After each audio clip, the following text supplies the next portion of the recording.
Thank you. Well, it's my pleasure to introduce Tamara McNaugton, and Angie and I have known Tamara McNaugton at the farmer's market for several years. We've had the pleasure of buying plants and veggies from her and look forward to continue that, and we've always been delighted with everything we found from her. And welcome, Tamara McNaugton. Good morning, everybody. I am nervous.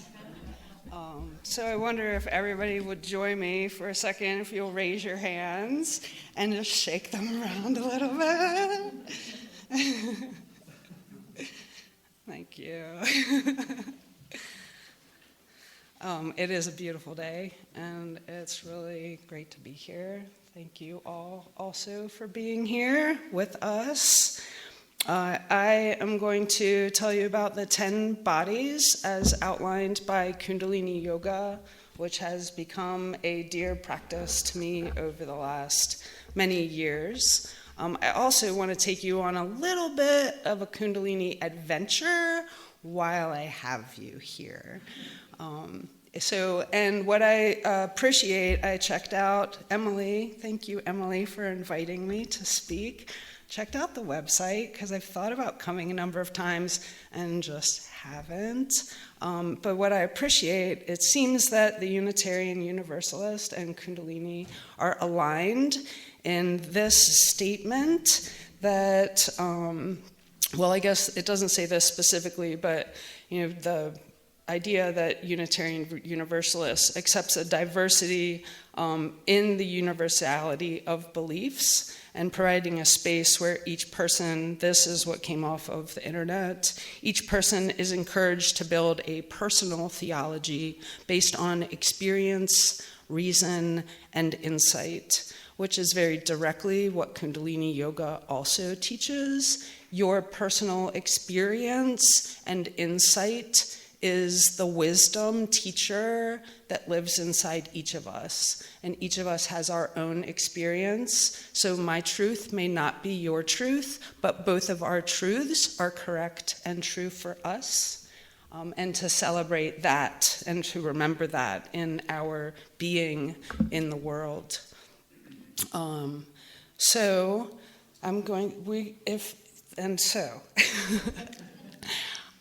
I am going to offer a little bit of the practice. We will begin and end, or I will, when we will do this together, the same way that any Kundalini Yoga practice begins and ends. You've been given that little chant sheet.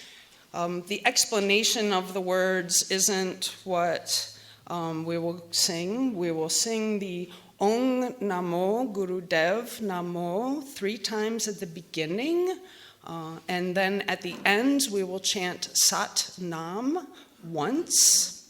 This is the way one of my teachers says we bookend the practice. We open the sacred space by acknowledging the divine within each and every one of us, and then we close the practice identifying as truth within each of us. So also in Kundalini Yoga and in all yogas, and just to say that yoga is a philosophy, it is not a religion.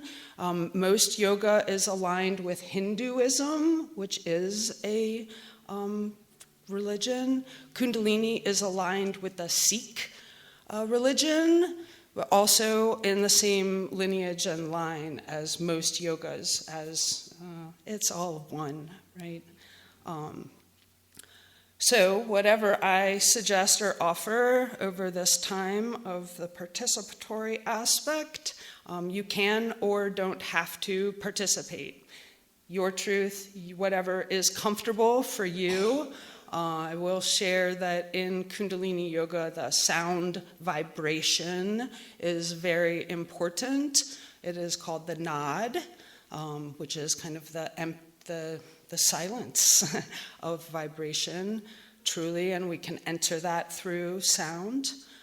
And they say that even if you are not comfortable with the chanting for yourself, just sitting in the vibration with others will do the thing, whatever it needs to do for you, right? One of my teachers says, just participate or not, everything will click when it needs to. You don't necessarily need an explanation. There's no right or wrong. There is just the experience of it. When your organism is in the right place, new things will open up for you. We all know kind of that to be true, right? Or I do, I guess I should say. So I am going to chant the beginning mantra, Om Namo Gurudev Namo. It's a 2-breath mantra. We'll inhale and then sing Om Namo, and it's a long, and then another inhale, Gurudev Namo. So it essentially means, very quickly, the words are there, I bow to the divine within.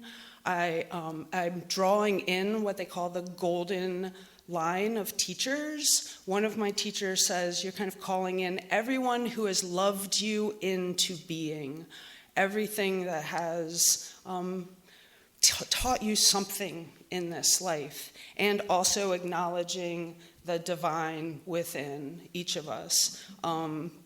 I think I did write on that sheet, like gur means light or dark, ru means darkness, and the ru is a process. So the bringer of light to the dark, a lot of us know the word guru to mean like somebody outside of us, where this guru, so it's good, like good, not goo, like goo, which is different because in Kundalini it's a Guru Mukti language. In most yoga it is Sanskrit. So this guru is definitely the guru within, not the guru that sits outside of us or above us or wherever that teacher lies. So we will begin. We're going to draw our hands together and rub them gently here to create a little friction, create a little heat, to feel the energy within your body. Anything that's comfortable for you, participate. If not, you can tap out. We're going to draw the thumbs into the sternum where the thymus gland resides, and just begin to tune into your breath here.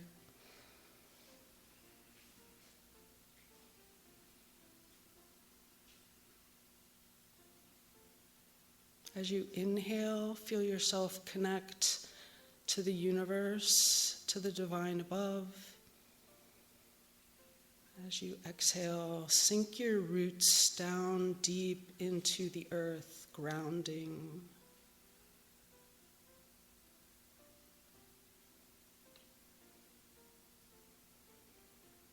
You can bring your gaze to the third eye if that's comfortable for you. Close your eyes if you like.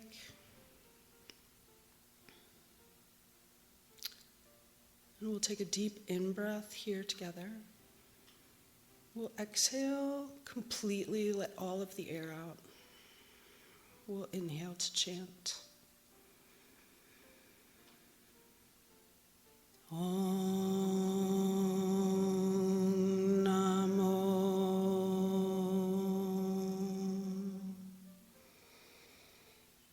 Gurudev Namo.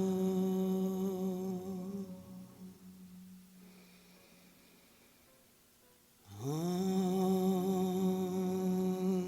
Namo Gurudev Namo.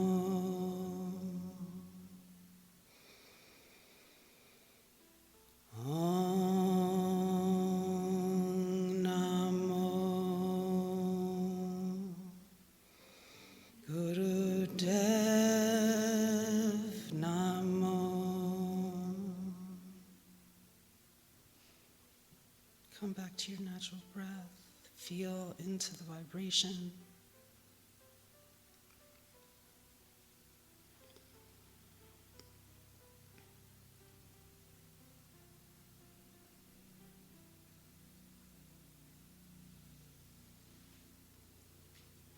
Thank you.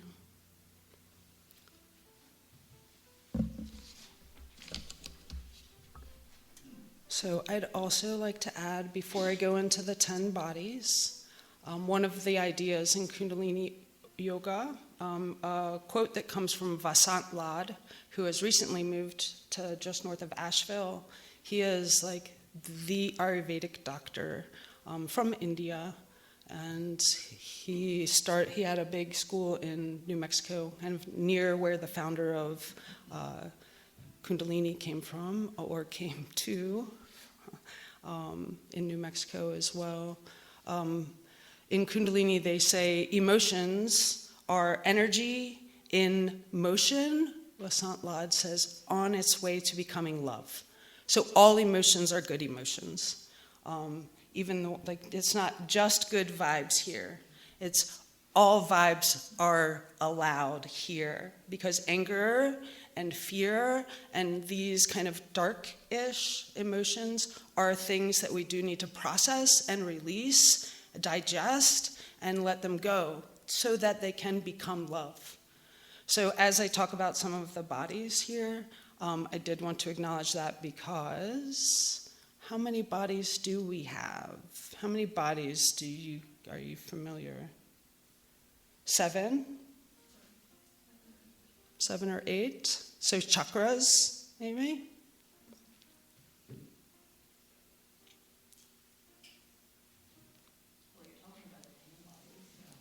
I am talking about the 10 bodies of Kundalini Yoga. So there's multiple layers of all of these things, right? So in Kundalini, there are 10 bodies. We have 1 physical body. We have 3 mental bodies, and we have 6 energy bodies. So the first body is actually our soul body. This is our seed of our life.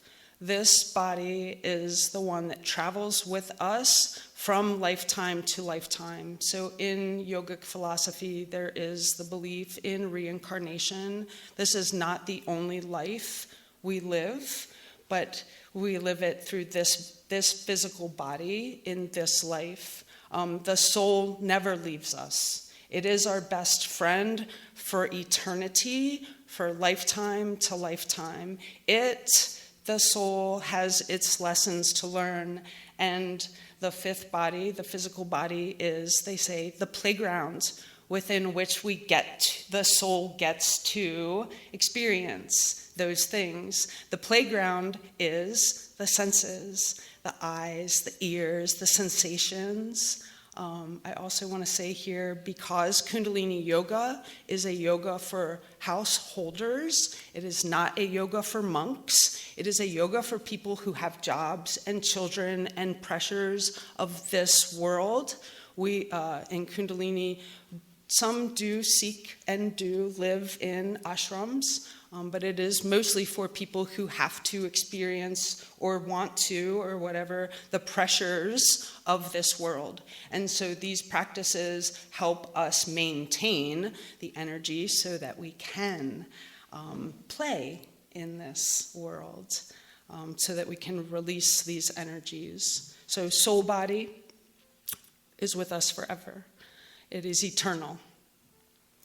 The negative mind is our second body. This is an important body. We get a lot of, I get a lot of, no negative thoughts, negative Nancy, blah, blah.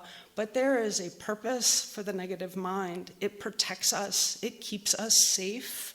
It tells us what is not good for us. This is not me, there's a word ahamkara, which is like the self.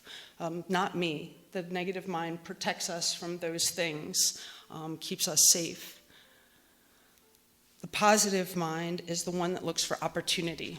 What can I get out of this? And allows resources into our mind. It looks for opportunities. What can I do here? What's good about this? And it also, it's open to the possibilities. The negative mind is retractive. The positive mind is expansive. Then our third mental body is our neutral mind. This is the meditative mind. This is the mind that takes information from both the negative mind and the positive mind and balances those things. This is not safe, but I might get something out of it. I might learn something from this hard thing in my life. If I experience this difficulty, I might have, or there might be something there. So the neutral mind can help us balance the protection and the kind of overzealous, opportunistic, because the positive mind could also be not so beneficial to those around you if you're always kind of seeking the what will I get without remembering what can I give here. So the neutral mind is where all of those things kind of equalize, and this is where we'll make our best decisions if possible. This is from kind of a space of neutrality, and that's all I'll say there. Like I said, the physical body the physical body is now the fifth body, and this is the playground of this world. This is the body that teaches us sacrifice. It teaches us balance, and it is to be used for the good of all, not just for the good of this. Yes, we need to maintain this body, but it is our tool in which we express into the world and do good. It is the place where we can choose to act through our dharma, or we can experience our karmas over and over again. The sixth body is our arc line. And the arc line, I dig the arc line. The arc line is your halo. We all have a halo. And everyone has an arc line from earlobe to earlobe. And you see this iconography in ancient, and then women also have an arc line from nipple to nipple. This is where we store our karma.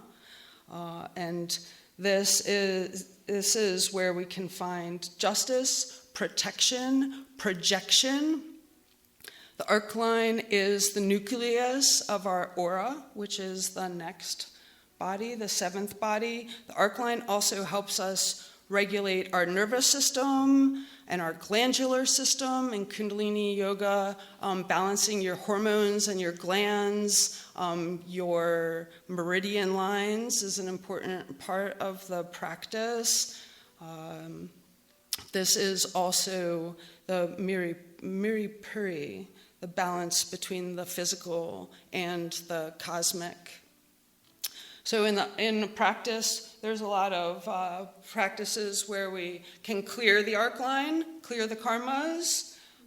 This is one practice. There's one called Fists of Rage, like to release anger, which is nice to be able to sit and just clear out. If you find yourself frustrated a lot or angry a lot, the world can be a mean place. I dig Kundalini yoga because I can process emotions without having to talk about it, without having to go into it. Like they say, you can't use the mind to fix the mind because the mind is always chatter, right? And if we can use the body and the other systems, I sometimes find myself weeping profusely or like growling. And I'm just processing emotions, digesting and releasing and processing emotions. I'm just sitting in a space, clearing, and the arc line has been a big thing for me. There's another one called the aura charge, which is kind of an arc line clearing, but more auric clearing. So let me move on to the aura. So as the arc line is the nucleus of the aura is where we find mercy, security, and love. It is the bubble we live inside. It is the sense that you feel when somebody walks into the room and you know they're there. This is their electromagnetic field. Yeah? So it actually contains the life force. And in Kundalini, there is a lot of, if you've looked it up online, which one of my teachers says, if you're interested in learning about Kundalini, do not Google it. Because traditional Kundalini is very patriarchal. It is very keep up to be kept up. It is very push through the threshold, which is a beautiful thing also. You generate this energy, however you're doing it, in whatever way, and you will experience a threshold. It's a cool place to listen to the mind. Oh, I can't do this. Oh, I'll never make it. Oh, this is impossible. And you can watch how your stories happen in your head. And if you, months you'll do the practice, and you'll go, and then you make it through. And when you start making it through, it's like, holy smokes. I listened to that story for so long. And now I feel a sense of me going beyond that containment. But also what is important in Kundalini is that we do generate the energy, and then we do contain it at the same time. So paradox is a squirrely little thing. One of my old tantric teachers used to say, the only true divine truths are those that are paradoxical. Same coin, different sides, right? So in Kundalini, you left, right, up, down, boy, girl, in, out, this, that, neutralize. Inhale, suspend the breath, suspend the mind.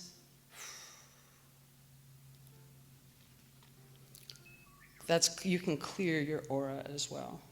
Pranic body is the breath. Prana is the breath. It's the life force. You can upsurge the pranic body. You can mellow out the pranic body by using the breath. This is where our fearlessness comes from. This is where our self-initiation comes from. The breath gives you life force by using it in various different ways. Then the ninth body, subtle body. This is where, when we tune in, we can start experiencing the subtleties of life, the things beyond this and this. We can start seeing the nuance, the things that aren't being said that might be being said.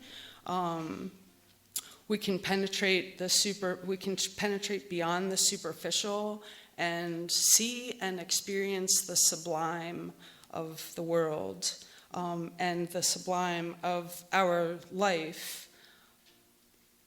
The subtle body and the soul body are intricately connected.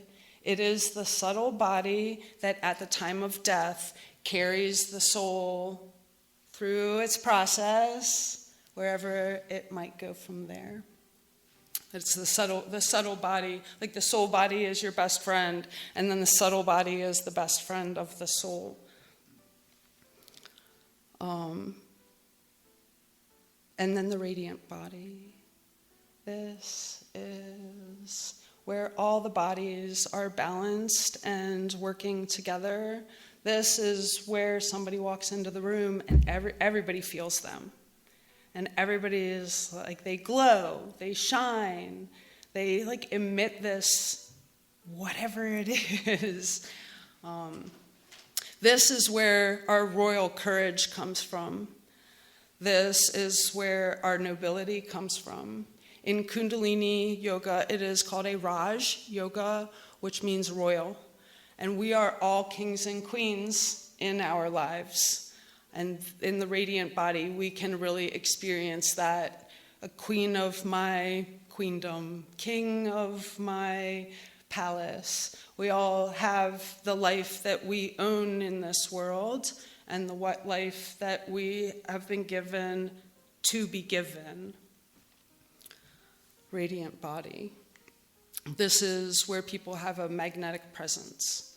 And this is also the people that give 110% to life. Because, and I don't want to say because, when everything else is in balance. So I might have had a 30-second experience of that in my life. And then actually, through my studies, I've written down these 10 bodies like 10 times because I'm totally into them. And recently I discovered there's actually an 11th. It's called the parallel unisonness. And this is where the divine vision and the truth for all, the infinity, flows through you or me or it or whatever. This is the sound current. This is the vibration. This is the oneness of all things. But what isn't, I guess, now that I'm thinking about it. So those are the 10 bodies: the soul, the negative mind, the positive mind, the neutral mind, the arc line, the aura, the pranic body, the subtle body, and the radiant body. Did I not say the physical body? I think I didn't.